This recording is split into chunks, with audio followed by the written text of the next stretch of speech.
All right. All right. Good morning, power hitters. My name is Jarrett McAllister. I am your mentor and co-host back from the COVID death that I was experiencing the past 2 weeks. Alongside my main man, Jonathan Brinasso. What's up, buddy? How are you? Good morning. Good morning. Good afternoon. Glad to see you're doing well, Jarrett. Glad to have you back. Thanks, man. Yeah, that was rough. That was rough. The whole family went down for about a week. I ended up with pneumonia. Yeah, some good rest, some little ivermectin, little prednisone steroid. Back, baby, back. I did close, however, about 4 or 5 deals over the past couple of weeks, even on my deathbed. So that was a good thing. And I just want to say how much I love Power, the Power platform, the ability to still earn an income while, fighting and, being down pretty sick is awesome. Not to mention being able to make this type of money that we make to give you a cushion in a time like that. So just shout out to Power, our platform, what we're doing. Absolutely love it. Feel great to be back.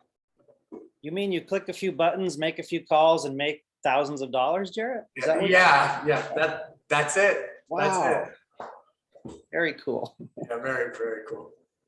Well, thanks for sharing that success story. Like always, it's a good success story. Like always, if anyone's out there that would like to share a recent success story, if you got a lead, an ambassador, someone join under you, an install.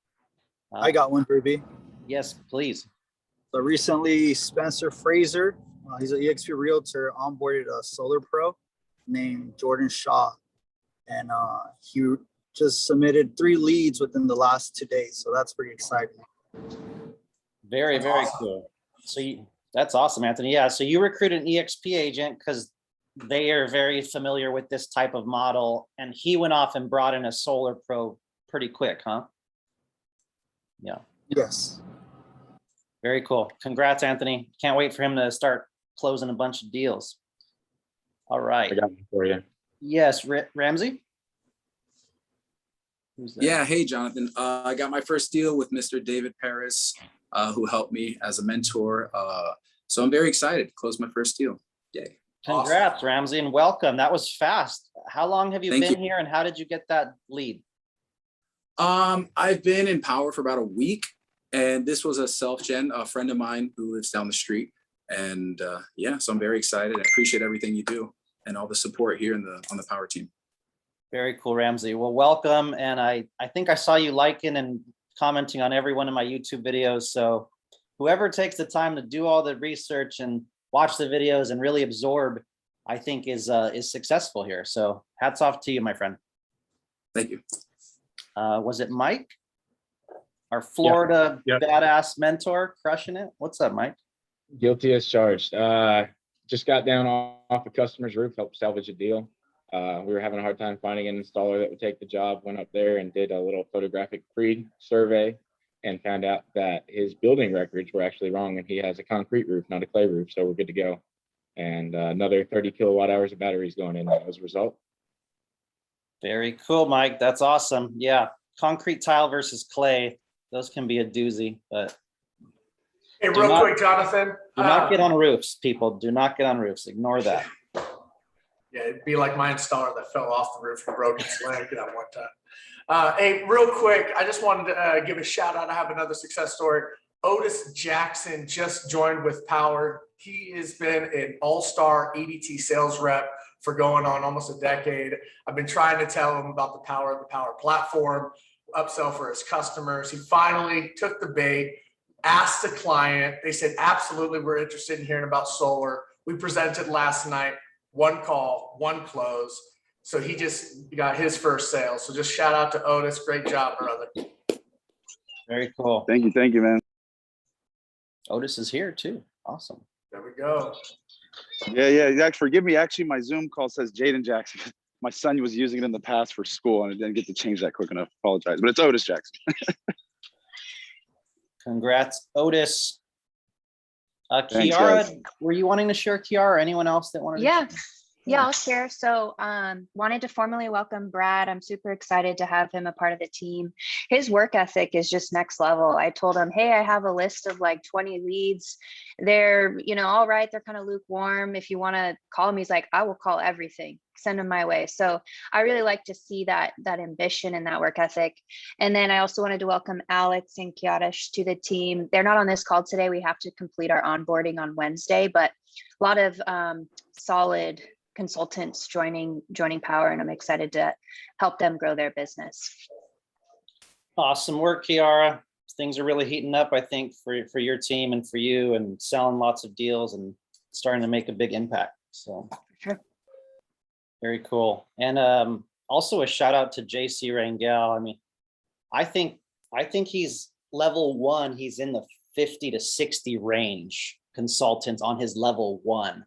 He is kicking ass, and some of his leaders are leading teams and becoming mentors. And he's doing a mentor factory workshop in November that there's tickets available for, that I'll tell you a little bit later, but hats off to him. He's kicking butt.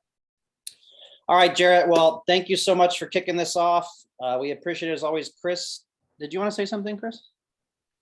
Yeah, I just had a quick success story. I had an installer in Miami that just recently, he joined Power yesterday, and he does some installations, but he wants to get in the sales side as well. So he joined. We're going to help him with the sales side. I actually just group text him with Mike Patterson to introduce him. So we're going to have him start rock and rolling with some sales, and then he's also going to sign his on board as an installer with Power as well. Nice. Yeah, guys, Chris's success is like, he goes after roofers and installers and realtors and gets them to join the platform. And then when you get so busy, the next level is connecting those people with mentors on the team or in your team. Like, that's next level. So those partners are key components to your leads and to your income. So awesome stuff. All right, Jarrett. Well, thank you again, as always. Yeah, absolutely, brother. Good to be back. Appreciate it. I'd like to just share a few updates before we move into the training today. Just forgive me, I'm trying to manage this stuff here. So today, every Tuesday, we always have our consultant training. I'm going to go ahead and just do some dates real fast before we get into it. So Tuesday, consultant training. Thursday, there's new onboarding training. So if you're newer here, take the onboarding. All of these are powercalendar.com. Thursday at 12 Pacific or 5 Pacific if you're new. And then Thursday, guys, this is important for the mentors or Sonova. If you need to sell leases and PPAs, it's a pilot program. So it's really only meant for mentors or people that have sold a lot of leases or PPAs. If you need to sell a lease or PPA and you don't have Sonova access, work with a leader, mentor, person that does have access. But Thursday at 12 o'clock Pacific in Power Calendar, Sonova will be training the team on using Sonova, selling Sonova. It's not the smoothest process, but they really do pay out well and offer options outside of the standard options. So Thursday. Friday, this image up top right here, 11 a.m. Pacific, version 2 of our BNI training. Tons of people are joining BNIs, networking groups, getting leads. Just met someone last night who joined a BNI. He closed 3 deals in his first few months. Ryan Osterling, I believe. So BNI is so important. I highly recommend joining. And if you want to hear some training on Friday, 11 Pacific. Also, next Tuesday, next week, we're going to have Solar Edge on here training the team. And October 6th is Wednesday Masterclass. Once a month, 9 to 1 Pacific, and the CEO call. Jonathan Budd's going to have some important updates. So all of these can be found generally on powercalendar.com and in-person events on solarcareerevent.com. Also, if someone wants to post into the chat, JC Rangel's mentor workshop, it's a 2-day training, going to be in November. There is a small cost to it. I believe like lunch and things will be provided, supplies and training. It's a 2-day workshop, a little bit more advanced. My brother and I will be speaking, JC, and a few other leaders and team builders will be speaking. So it's going to be fun. It's going to be in Anaheim. So fly in if you'd like to, spend the night at the hotel where the event is going to be held at. But if someone can put that Eventbrite link eventually in the chat, that'd be great. Okay, cool. And then just a few more updates to share with the team here. We just got off of a executive leadership kind of council meeting here with Jonathan Budd. And I'll just share with you one of the themes that's being talked around right now is labor. With labor shortages and inflation and costs of things going up, it is being discussed, how do we keep our labor build partners happy? And does that look like a bonus or an incentive? Does that look like 5 more cents in their pockets? Because there's other companies paying some of the installers more to install faster, take priority. And we don't want to be the last thought or the lowest person. So that is being discussed on a very high level.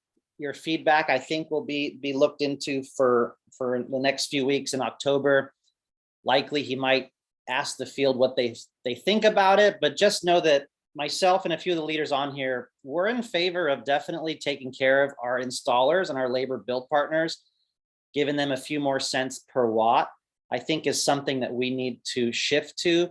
And a lot of us, especially in California, we're already seeing our commissions come back slightly higher, right? Once you see the construction and the racking, it's less than that $1.03 that was on the proposal. Like I just made $1,700 more on one of my commissions than when I sold it.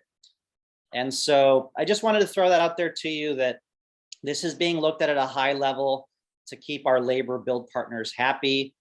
And also maybe how we can take some of the site survey, maybe taking photos or expediting the process or taking a few tasks on from the installer. So all of this is being looked at a very high level. A lot of big announcements are going to be happening pretty soon between now and December.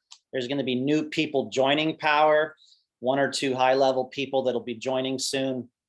So it's really exciting, the things that are being worked on behind the scenes right now. Jonathan, question. Yeah. You have 923. Is it supposed to say 928? Oh yeah, sorry. Okay. Thursday is not 923. Oops. So is it just this Thursday though? It's this That week? Thursday, yeah.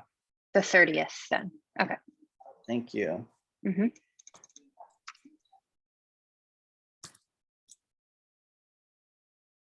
All right. Okay, cool. And then just as a reminder, I think Charles is in Texas right now on a little bit of a honeymoon, but October 1st, there is a Dallas conference, Texas Solar Mastermind. It's not a Power branded event, but if you are in Texas, I don't know if some of you are going to be going to that. I highly encourage everyone to check that out. All right. One last thing here, the tax credit. If you're looking to get their install in 2021, we really have to push in the next few days. You have to sign up to try to guarantee an install by the end of the year, which is generally seen as the act of qualifying for the federal tax credit. So really push hard these next few days. Circle back with every lead. Text, email, call. Are you looking for a big tax credit this year? If so, we need to get you going. Okay, so today's training, I'm going to be working with Marisa, and we're going to be doing a little bit of the solar mastery training. Some of you may have seen it. Marisa, by the way, is a realtor with eXp Realty now. And she saw Power because of another realtor friend, Jacob Swodek, who joined Power under me, and he told his audience and his social media. And Marisa is someone that respects Jacob Swodek. So when he's saying, hey, you can make money with solar, she joined. And let me tell you, her energy is off the charts. She jumped into a BNI. She took a leadership role. She ran with solar. She became a mentor. She's new to solar, by the way, has a real estate background. And I don't even know how many deals she's closed in the last year and the income. And her husband does real estate as well, DeMarco, and they're both fans of solar. So Marisa, if you're there, hopefully you're there. I'm here. Okay, perfect. I'm here, JV. Hello, everybody. Thank you for that intro, Mr. Jonathan. I appreciate it. And yeah, Jacob, I saw one of Jacob's posts. I respect him in the real estate game, in the real estate world. I know what he's all about. And he made me take a strong look at power. And I am so happy that I took that look, because power is changing things. We already have a strong real estate business and a real estate background. We do between 40, 50 deals a year, my husband and myself. And so that's where the majority of our business was coming from. But partnering the two, the solar and the real estate, I mean, has just been amazing. So yeah, thank you, Jacob. Thank you, Jonathan, for being my mentor, getting me all trained up and educated. And yeah, let's do Very it. cool. Well, let me just set this up a little bit and we'll kind of go through this. But for those of you that haven't seen this yet, I'm going to be jumping around a little here. Solar Mastery is a 7-part course that Charles Thompson designed. And it's electricity, how we power grid, solar works, net metering, financing, HOA, solar eligibility, and different elements and weather. Some cool things that I didn't even know or see in my 6-7 years in solar. So you can pick up a few nuggets here. It's a good refresher. We are not electrical experts, so we're going to try to go through some of this content. And we're only going to do section 1 and 2 today. We're going to keep it short. Later on we can do 3 and 4, 5 and 6 and 7, but today we'll just do sections 1 and 2.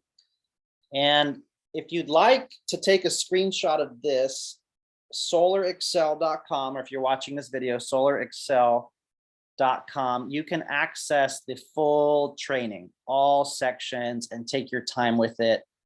Similar content is also in Power University. So yeah, that's what we're going to be chatting about today, sections 1 and 2, electricity and how solar works. Any questions, type it in the chat. And yeah, let's go for it, Marisa. Okay. Are we? Maybe I can just switch the slides too, if that's all right. Okay, perfect. Okay, well, so when it comes to solar, I'm big on educating, and my main educators, I'm educating realtors, and they always want to know why solar, why does it work? So fossil fuel is in the air and it's killing people, right? There's a lot of pollution, fossil fuel being distributed onto the earth, right, to generate our electricity that we use, and it's causing issues and it's causing deaths. They've calculated that there's an annual 2.5 death toll at 4.2 million people that are dying. This was in 2015 that research was done from the pollution and fossil fuels that are going into the air. So next slide, please. So the average solar system is going to reduce the emissions of CO2 by over 5 tons per year. So in essence, the more that we're switching over consumers from electricity to solar, the better that we're doing for our planet overall. Without going into all the numbers and details and stats, I mean, it's simply here. That equals over 10,000 pounds per year of CO2 that we can get rid of out of our environment by switching homeowners over to solar. Next slide. Very cool. The average CO2 system reduces CO2 to the equivalent of all those BMWs that you see there, right? Yep. And then this is about our why. So in this course, what we're actually teaching you is we're going to give you the tools, we're going to give you the ability to go out and help consumers make that change, right? So we need to know our why, and this is how we're going to understand that why and get to how we're going to help make that change for the environment. And just to sidebar real quick, in the proposal tools, and even I look over this way too often, but it just made me remember that when we look at a proposal, I don't know who of us take the time to come down and tell them, 4 tons of CO2 are going to be offset from your solar system, the equivalent of planting 157 trees. So that's a great way to really mention what their solar system is going to have an impact in our environment. as well. All right. So electricity 101. Okay, so how are we powering our energy grid today? Okay, how does energy work? Where does it come from? Where do we get it? This is what we see in the skies. We see a lot of wires and a lot of lines everywhere. One thing to understand is that often these infrastructures are over 100 years old. So they're not very effective. They're not up to date with the technology. And so they're over 100 years old. Now, how do we pay for this energy? Well, because of these wires in the sky, this is how the energy is delivered to our homes. And we have a delivery fee that you're going to see on your electricity bill for that energy. Okay. Some of the things that we don't see is how that energy is mined, dug up from the ground, all the pollution that it's creating by doing that, the fossil fuels and the coals, which is how we mainly get our energy. So coal, oil, gas, that's how we get our main energy. And there's 8,000 operational power plants in the US that, as you see in that photo, are emitting, huge stacks of pollution into the environment on a daily basis. Yeah. Quick side story. I'm up here like in Morro Bay, Pismo area, and I was in the coffee shop yesterday. There's a Diablo nuclear energy plant, which Rick Joseph says is right over this hill. And it's being decommissioned. And the article straight up says all of PG&E ratepayers are going to have to help pay to decommission Diablo nuclear plant. So I want you all to Google Diablo nuclear plant decommissioning. Straight up says ratepayers are going to help pay.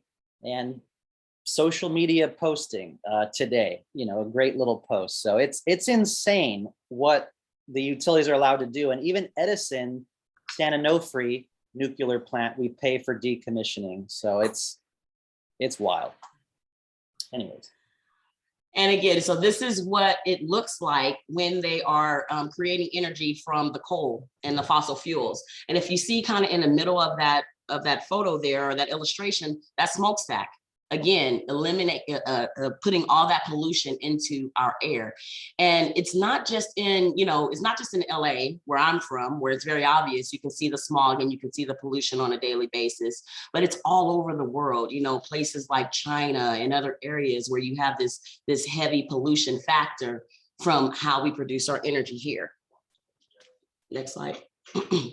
So this is the process that it goes through. And again, remember that most of these infrastructures are over 100 years old. They're outdated and they don't work, right? So you start at the power plant, which is going to generate that energy, but then it has to go through a transformer, then go up to the transmission lines, which is where we pay for those transmission fees on our energy bill, steps back down into another transformer again, and then it's distributed over to the home. So again, we see transmission costs, we see distribution costs on those energy bills, and it's from an outdated infrastructure.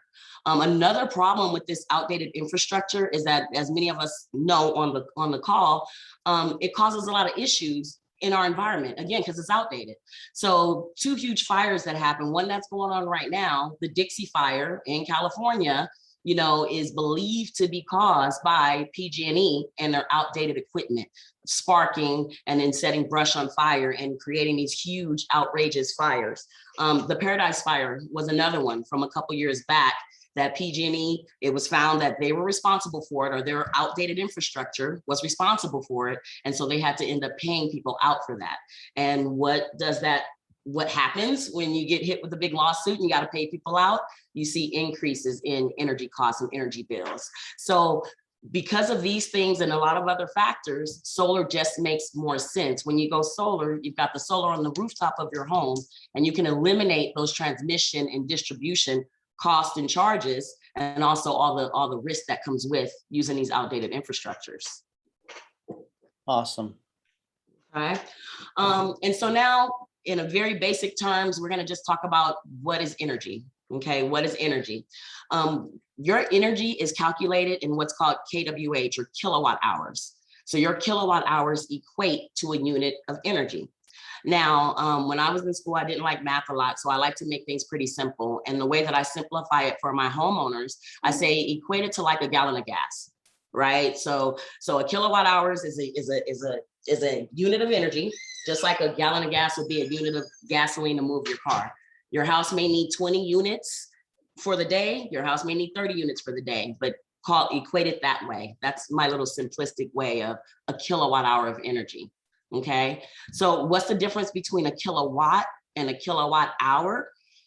So a kilowatt hour is the measure of energy, while a kilowatt is the measure of power.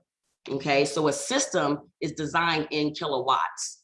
It might say it might be a 5 kilowatt system. Okay. That 5 kilowatt system may equate to 5,000 kilowatt hours of energy. Okay. So that's my simple math. Okay. So again, a kilowatt is simply 1,000 watts, which equals that power. And then a kilowatt hour is a measure of how much energy you are using. So again, that same example, a 5 kilowatt system would be a 5,000 kilowatt hours generated for that home, or 5,000 kilowatt hours of energy. So another simple way to kind of spell it out is if you switched on a 100-watt light bulb, it would take 10 hours to rack up 1 kilowatt of energy. Okay, if that makes sense. Simple way. Okay, again, the kilowatt is a unit of power. So the kilowatt is the unit of power. And then here is the math term, or the math formula. So a kilowatt hour equals the kilowatt times the hours. So again, the kilowatt hour is the energy, the kilowatt is the power, and the H is the time in hours, okay, that it takes. So again, not a math major, but that's my simple way that I like to define it. In order to design a system, as you know, we really need to understand what the kilowatt hours are. And then that will equate to what it turns over into kilowatts. And I believe Jonathan's going to pull up a proposal and give us an example. Yeah, thank you, Marisa. Yeah, the quick example just to tie into that, a 10.875 kilowatt system, which is the same as 10,875 watts, will produce 16,267 kilowatt hours. Now, because this is south-southeast, south-southwest, because this is putting in the sun hours, and it's the tilt and the shade, the system is calculating the approximate kilowatt hours. Now, if you're really good, you might know that a perfect south-facing roof can produce about 1,650 kilowatt hours for that system. So like if someone tells you, I use 20,000 kilowatt hours at my house, what size system do I need? You know, you're at the bar or something. Well, you take 20,000 divided by 1,600 is a 12.5 kilowatt system if you have a south-facing roof without shade, right? And then we know that we can sell a cash system at $3 a watt, right? So what's 12.5 kilowatts times $3 a watt? 37K minus your 26% tax credit, $9,700. You're only going to be spending 27K net for that system. So when you get a little fancy with the numbers and you understand that the sun hours, that 1,650 or 1,600 works into the kilowatt hours to get you the size, it starts to get interesting. You can speak to the numbers a little bit better there, but hopefully that wasn't too high level. But all right, Marisa, well, thank you. You crushed it. I love the energy and the coal and all those little nuggets that you threw out there. So Thanks, JB. yeah. All right, we're going to do one more section here. Let me just check the chat. Maybe someone wants to answer any questions in there.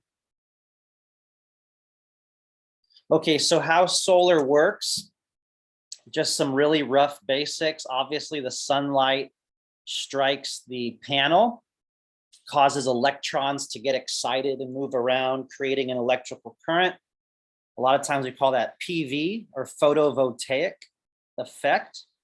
And here you can see different electrodes and coatings, and then the current comes out of the panel.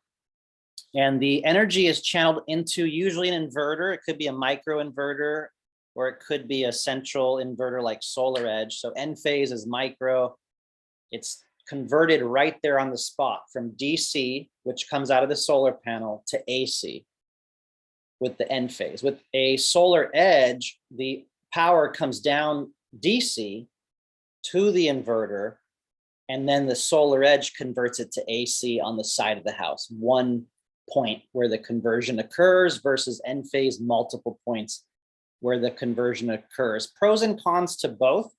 You know, next week we'll hear from Solar Edge and they can explain more about this process. One little side note, end phase, the energy comes down as AC.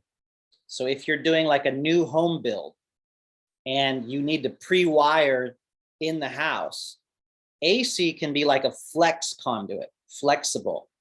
But if it's DC, like Solar Edge, that has to be a hard metal conduit, right? So you actually need to keep in mind on new home builds or pre-wiring builds, what energy is flowing down.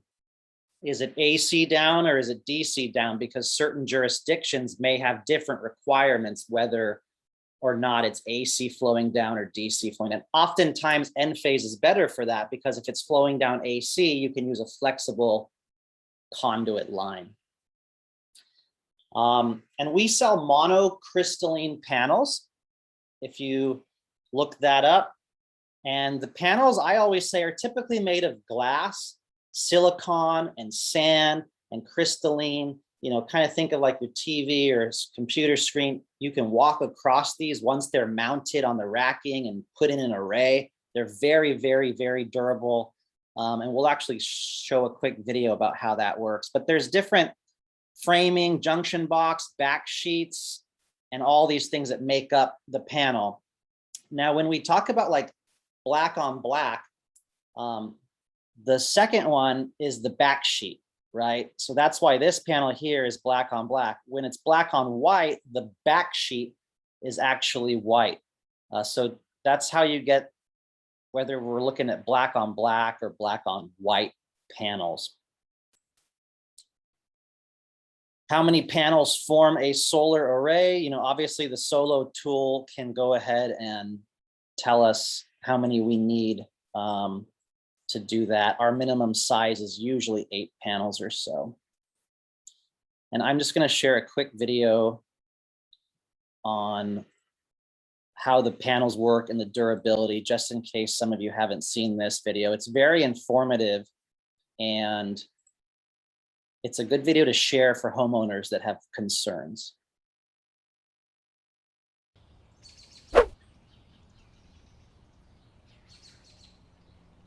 Mission Solar panels are built 3 times tougher than industry standards.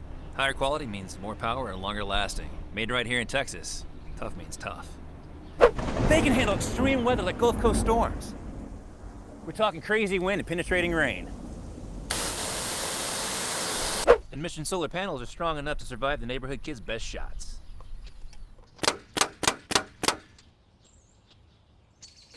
Hail? Hail yeah!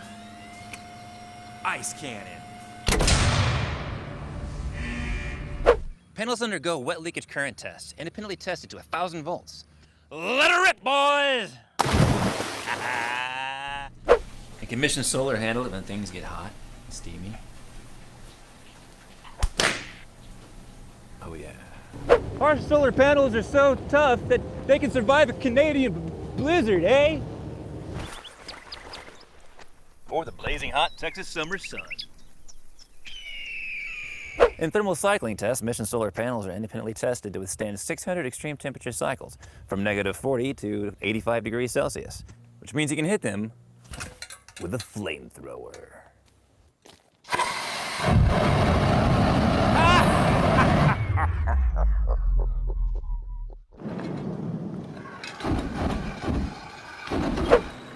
You drive an armored vehicle over them. Roll out, boys.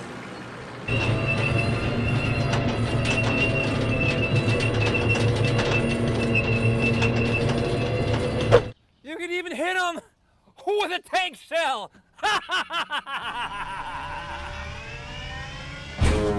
Fire! Well, maybe not a tank shell, but everything else, Mission Solar, mission ready.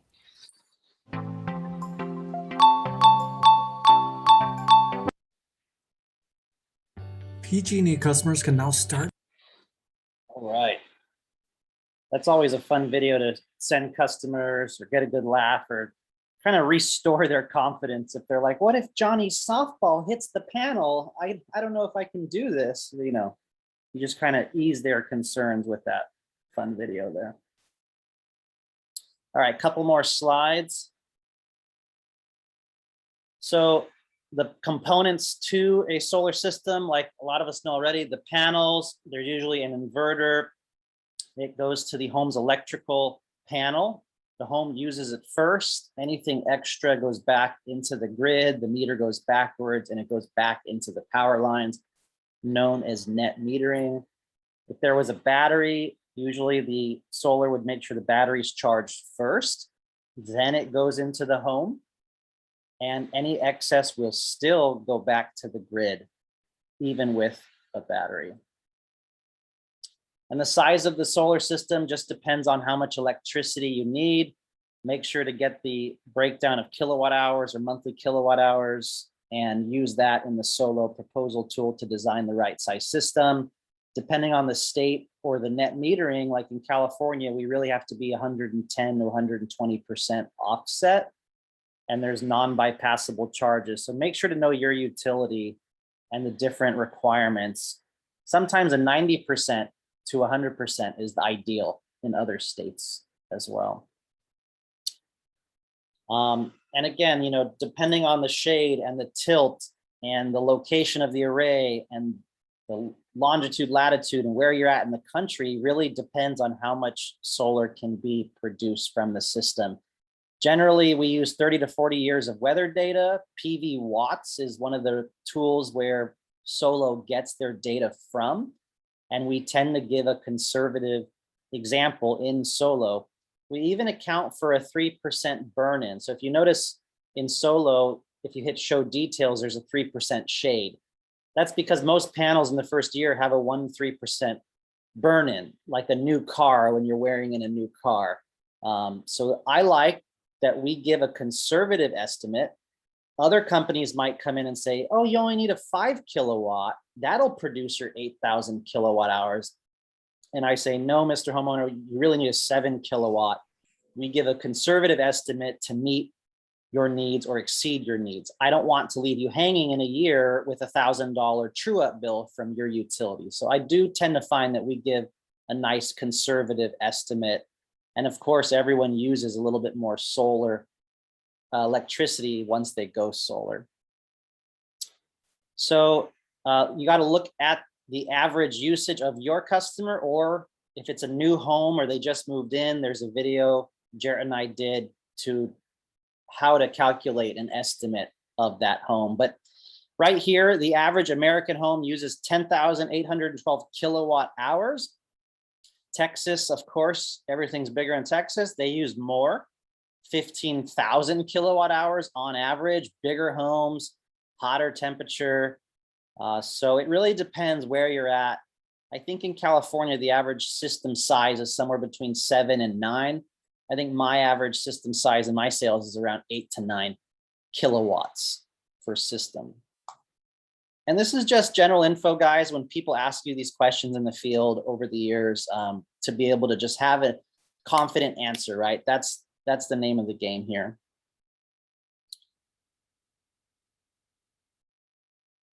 Assuming you use close to the US average of 900 kilowatt hours of electricity per month, or around 30 kilowatt hours per day, you'll need more than just a solar panel or two to cover that usage, right? And again, just a little quiz here. If you took 900 kilowatt hours a month times 12 months, that is 10,800 kilowatt hours. Now, if that person has a south-facing roof and no shade, what number do we divide that by to get the system size? 1,600. So that's a 6.75 kilowatt system. And you know, if you're doing $3 cash, that's a $20,000 system minus 26%, it's less than 15K. So real quickly, you can just throw out some numbers when you're talking to a buddy. What do systems cost these days? What's the average system cost? You know, stuff like that. How much will a 10 kilowatt solar system produce? Between 10,585 to 16,790 kilowatt hours. And again, a 10 kilowatt system, which is 10,000 watts, if you multiply that by the 1650, which right here they did 1,679, that's how they're getting a 10 kilowatt system will produce up to 16,790 kilowatt hours. But again, Solo does all this for us. This is just a little extra knowledge for y'all. The tilt and azimuth and all those things make sense, right? So if you have a north-facing roof that's heavy tilt, that's not going to get any sun because, you know, the sun banks on the southern horizon, it rises east, sets west. So a north-facing with a heavy tilt, especially if you're in like San Francisco, you're going to get, you know, that mold or that wet marks on that area. But if the north-facing roof plane does not have much tilt at all, that's going to get some good sun hours. So north is not always bad if there's not a lot of tilt on that solar plane. And then of course the wattage, you know, we're using really cool Jinko Eagle 370 watt panels right now. Those are fantastic at a great price. But if a solar panel is rated at 300 watts, how much power will it produce? It just varies. Look at the Solo proposal tool to divide the production by the number of panels. And of course, early morning, the panels won't generate as much. If it's a south-facing system and it's noontime in the summer with the most sun, that's when you get the maximum production from your solar panel. And right here, it's just letting you know around 2 to 3 hours around noontime is when it'll produce the most. And then it'll start to drop off again in the evening. And yeah, this is just saying that the amount of sun that strikes our Earth, you know, in an hour and a half, if the whole world were covered in panels, could take care of the entire world's energy production for a full year. So the more solar we get, you know, as the administration and these reports say, if you guys saw this article recently, 45% of our energy could come from solar by 2035 or 2050, you know, so these next 10, 15 years, I really think are going to be huge. We're only like at a 4 to 7% of our energy and then countries coming from solar. So we have a lot of ways to go. All right, just a couple more here. We'll wrap this up. I always say panels have been around since the 60s. They just get stronger, but the size generally stays the same, right? So 20 years ago, you might have needed 50 panels. Today, you only need 30 panels because that same similar size panel just gets stronger. So when someone says, well, what if technology gets better in 3 years? You know, okay, well, the tax credit might be gone. Your net metering is for sure going to get worse and not as lucrative. You're going to pay what? $4,000 a year to the utility in that time frame, and then the solar panel, instead of being 375 watts, might be 450 or 490 watts, and that's it. They're going to be about the same size. You have the real estate on your roof today to take care of this house needs for the next 30 years. So that's some of the things I say when it comes to technology. And we do use monocrystalline. We don't use polycrystalline. Monocrystalline is generally seen as the higher end, a little bit more premium panel. Of course, the main service panel, MSP. If you ever heard, you know, someone needs an MPU, main panel upgrade, generally, depending on the size of the system, we may have to make sure they have a 200 amp main panel. So always try to get a picture of the panel before you sell the system. and check out additional training and videos. And if it's not a 200 amp and it's a big size solar system, generally you need a 200 amp. And that will require an electrician, a permit, sometimes stucco and paint if it's recessed. It will require the utility to do what's called a meter spot if the same location is approved. Sometimes that drop line has to be moved if the wires are in the sky. If it's underground fed, if there's not wires in the sky, that can also change things. A main panel upgrade with the costs of breakers and circuits and labor and permits and everything can be oftentimes, you know, $3,000 worth of work if you were to go quote this somewhere else. So if you're including a main panel upgrade, I always say, guys, this is like $3,000 worth of work, you know, sometimes $3,500 worth of work that you're getting in your house, an investment upgrade in your home. And they know that it's worth $3,000. To us, it's going to be about $2,200. So really, you know, mention that that's an upgrade, an advantage. If you're going to get an EV, if you're going to upgrade your HVAC, if you're going to get a pool, you'll likely need this anyways. So let's go ahead and get it taken care of. I won't get into this too much, but there's this thing called backfeeding where the solar system has to put energy back into the grid. The maximum output has to be a little bit higher. That's why we sometimes need what's called a D rate to lower it to allow for more backfeeding. And that can be anywhere from $400 to $700. It's pretty hard to tell up front if a D rate's going to be needed or not. But depending on the main panel, sometimes we need a D rate or a main panel upgrade if we cannot backfeed enough energy into the grid. So yeah, that's why it's saying downsizing the main breaker would allow for more backfeeding. Sometimes there's what's called a line side tap, load side tap, a GMA, where they can bypass the electrical panel and tap in, I believe, before the meter. It's not too often done. I think I have one install in the next few weeks doing that, but it's a way to avoid the MPU, but that in itself has fees and will, if the utility even allows it, will add on weeks and weeks of delays onto that. And just to point out, Solar Edge does not need as many MPUs as Enphase does. We're going to learn that more next week. If you want to avoid an MPU, avoid the costs, get the deal done quicker, not have delays with electrical panels, which in PG&E or LADWP can be, that's a month delay. Sometimes Solar Edge, you can avoid a main panel upgrade. And last two slides here on batteries. We do have the Enphase battery in stock. I'm a pretty big fan of it. It's expensive, but hey, it's an amazing battery, better technology, less fire issues. We do have the inventory. Enphase has committed to Power to keep those in stock. And I actually looked at my cost sheet recently. It was like $2,500 of install fees plus an $8,000, $8,200 battery. So if you added that up, it's like 11,000, let's say 300.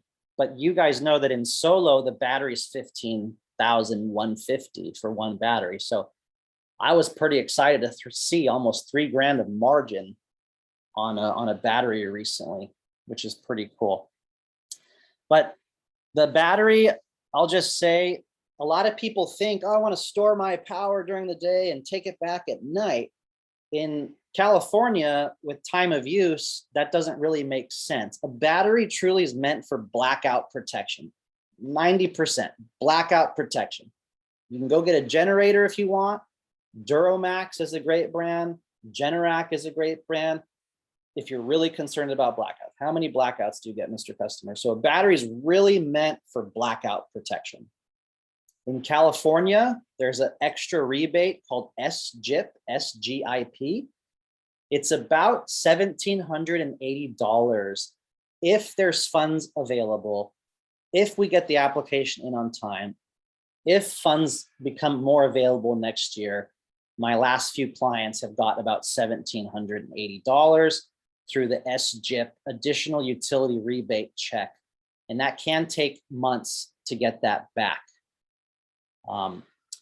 And lastly, a battery can do something called load shifting, especially in time of use utilities, right? So you can actually have the battery give back 60 to 70% of its storage at 4 p.m., earning the homeowner a little bit of a credit. I usually say like $1 a day. And then the next day, the battery will recharge itself. By giving back the energy at 4 o'clock, that homeowner is getting a credit at the higher amount. And oftentimes people think like, well, I want to take my energy back from my battery. Take your energy back after 9 p.m. when the energy is cheaper from the utility. Let the battery earn you the highest credit, whether you're home or not. That is actually the best utilization of a battery. So a little bit of details there. Not critical information to know, but I know some of us, like Mike Patterson in Florida, is just crushing it with batteries. I sold 1 or 2 recently. So it's a good tool to have in our tool belt, especially the Enphase battery. And the ITC, investment tax credit, also known as a solar federal tax credit, does apply to the battery, to the overall project cost. All right, ladies and gentlemen. Well, Marisa, it was super fun doing this with you. Parts 1 and 2. We've got 5 more parts to do eventually. So that's all we have, guys. Again, keep an eye out for the trainings to come, all the exciting announcements, the master class. There's a December big event that's going to be happening, our quarterly semi-annual event. A lot of announcements being made, new people coming into Power.